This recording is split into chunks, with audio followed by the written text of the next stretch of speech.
उत्तर प्रदेश के मुख्यमंत्री योगी आदित्यनाथ ने लखनऊ में जनता दरबार लगाकर लोगों की शिकायतें सुनी हैं।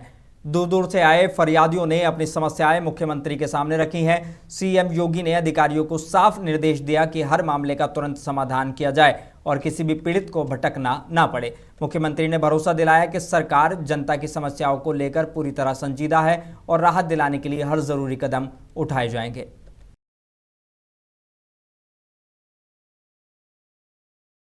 उत्तराखंड में बजट पेश होने से पहले मुख्यमंत्री पुष्कर सिंह धामी विधानसभा पहुंचे। इस दौरान उन्होंने दस्तावेजों से भरा ब्रीफकेस भी मीडिया के सामने दिखाया है। सीएम धामी ने कहा कि इस बार का बजट राज्य के विकास, युवाओं के रोजगार और बुनियादी सुविधाओं को मजबूत करने पर फोकस करेगा। उन्होंने भरोसा दिलाया कि सरकार ऐसा बजट ला रही है जिससे आम लोगों को राहत मिले और उत्तराखंड के विकास को नई रफ्तार मिले।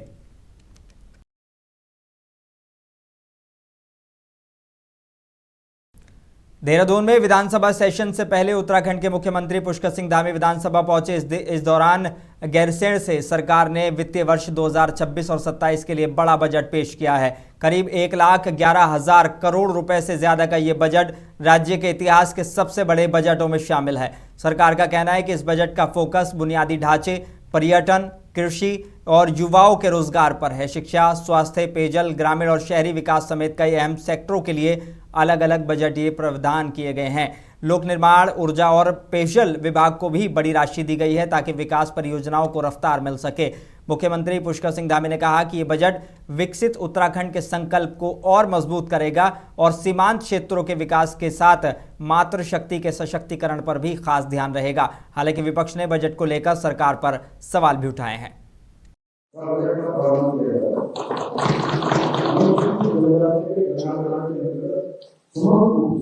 लगभग 746 करोड़ लाख का बजट का प्रावधान किया गया है।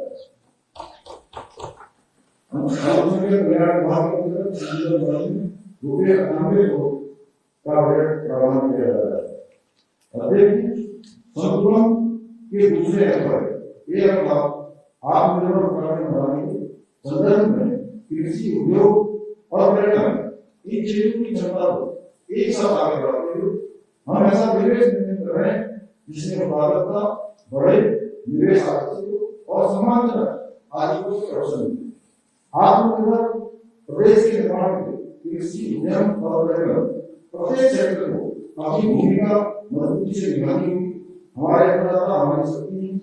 हम गंभीरतापूर्वक प्रयास कर रहे हैं कि अन्नदाता किसान को आवश्यक सहयोग, आधुनिक तकनीक, बेहतर समाज, मजबूत अवसर, उद्योग, व्यापार को एक ऐसा अनुकूल वातावरण मिले जहाँ उत्पादन और रोजगार दोनों है और पर्यटन के क्षेत्र में हमारी प्राकृतिक, सांस्कृतिक तथा धार्मिक धरोहर नई ऊर्जा के साथ विश्व स्तर पर बने।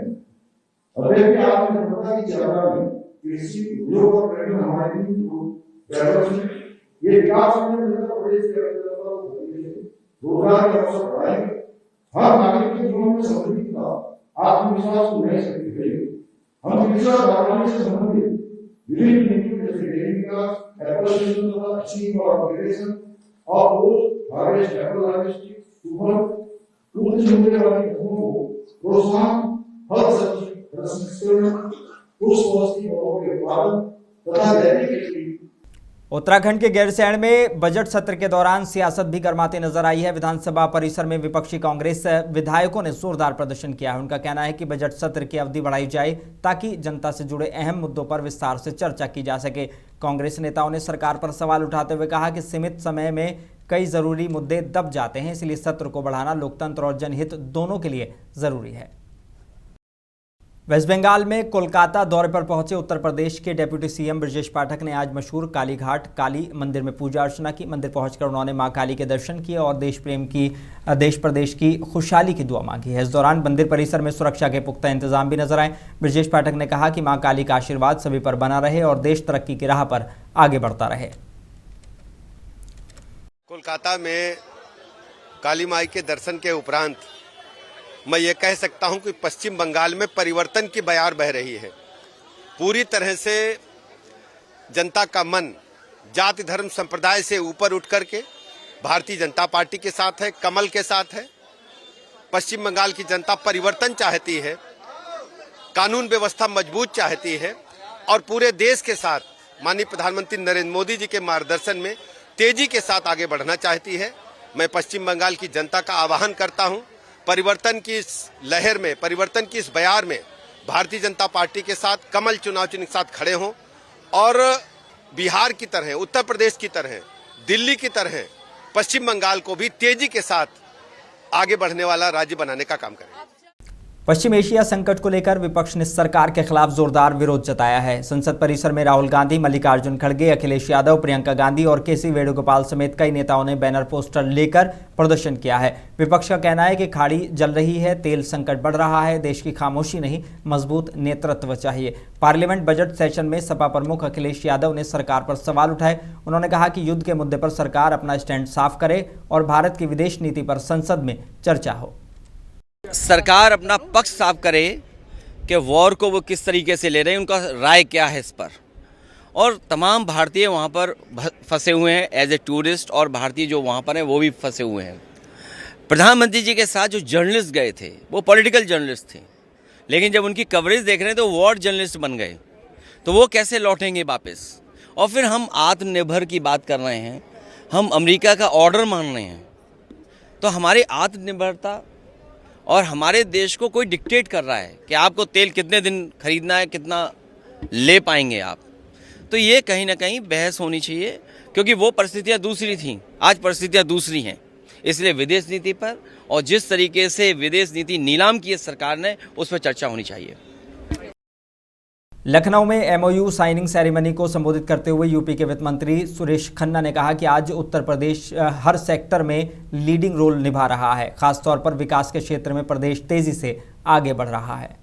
खासतौर से एक एम्प्लॉयमेंट अपॉर्चुनिटी और खासतौर से तकनीक के साथ, डिजिटल तकनीक के साथ एम्प्लॉयमेंट की अपॉर्चुनिटी आज हिंदुजा ग्रुप के साथ, हमारा स्टेट ट्रांसफॉर्मेशन कमीशन के साथ जो एमओयू हुआ है, उससे बहुत बड़ी एक उत्तर प्रदेश में तकनीकी क्रांति होगी, लोगों को रोजगार मिलेगा और लाखों घरों तक ये सुविधा पहुंचेगी।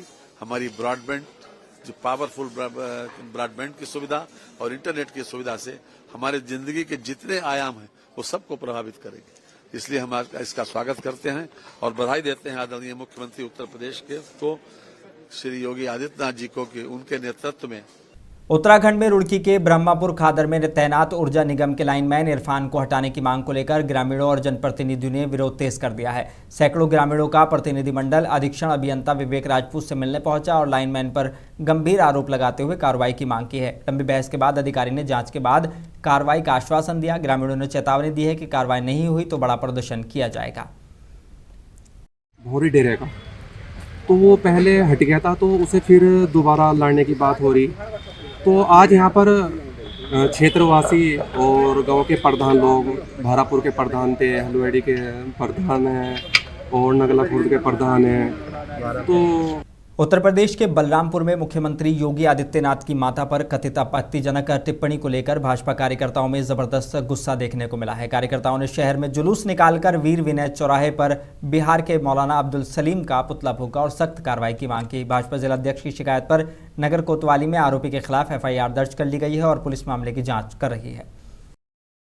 हमारे उत्तर प्रदेश के परम पूज्य मुख्यमंत्री पूज्य योगी आदित्यनाथ जी की मां के खिलाफ मौलाना अब्दुल हलीम द्वारा जो टिप्पणी की गई है, उसके विरोध में हमारे सभी सम्मानित जनप्रतिनिधिगण, हमारे पार्टी कार्यकर्ता बहुत आक्रोशित थे।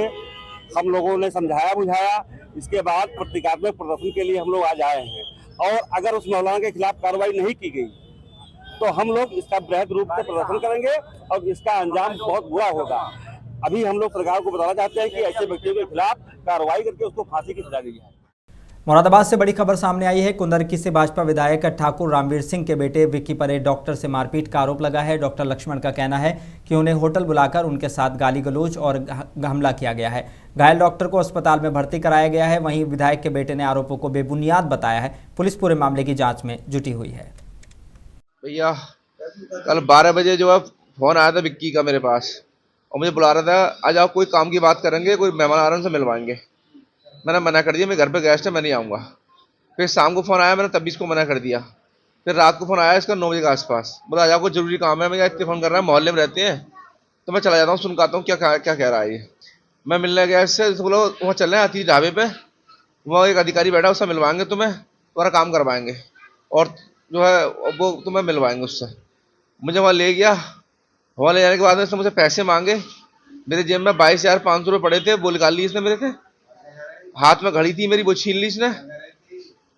और एक गोल्ड की चैन थी 1 तोले की मेरे गले में, वो इसने मेरे निकलवा ली लड़कों से। उसमें ओमवीर, अर्पित और सुमित ठाकुर और ये बिक्की ठाकुर। मुरादाबाद में कपूर कंपनी पुल के पास स्थित हुलका देवी महारानी सिद्धपीठ मंदिर के मेले को लेकर विवाद गर्मा गया है। मंदिर परिसर के पास मुस्लिम दुकानदारों के विरोध में एक हिंदू संगठन ने प्रदर्शन कर डाला। वहीं व्यापार मंडल के नेता सचिन कुमार दिवाकर मुस्लिम दुकानदारों के समर्थन में नजर आए। उनका कहना है कि संविधान हर नागरिकों को कहीं भी रोजगार करने का अधिकार देता है। फिलहाल मामले को लेकर प्रशासन अलर्ट है और शांति बनाए रखने की कोशिश की जा रही है। ये बहुत गलत बयान है। एक बात बताइए, सुकन्या योजना जो आ रही है, जो योगी जी संगठन जो ला रहे हैं, जो भी योजनाएं आ रही हैं या केंद्र सरकार की योजना आ रही है, क्या हिंदुओं के लिए आ रही है? मुस्लिम के लिए भी तो बराबर आ रही है। आरक्षण तो मुस्लिम के लिए भी तो बराबर है। मां जातिवाद तो नहीं हो रही। ये संगठन कौन सा जातिवाद ला रहे हैं? भाई ठीक है, आप मंदिर में प्रवेश ना कराइए, ठीक है, चलो मंदिर में प्रवेश नहीं करेगा मुसलमान, लेकिन आप उनके दुकानों को थोड़ी रोक सकते हैं। जी, खाने के कार्य को रोक लीजिए, ठीक है, आपका संगठन जुड़ा हुआ है, हिंदू नहीं खाता प्याज वगैरह, ठीक है, उसको रोक दीजिए। आप फूलों को रोक दीजिए, किस चीज को रोक दीजिए, लेकिन टॉय से संबंधित दुकानें तो नहीं रोक सकते आप।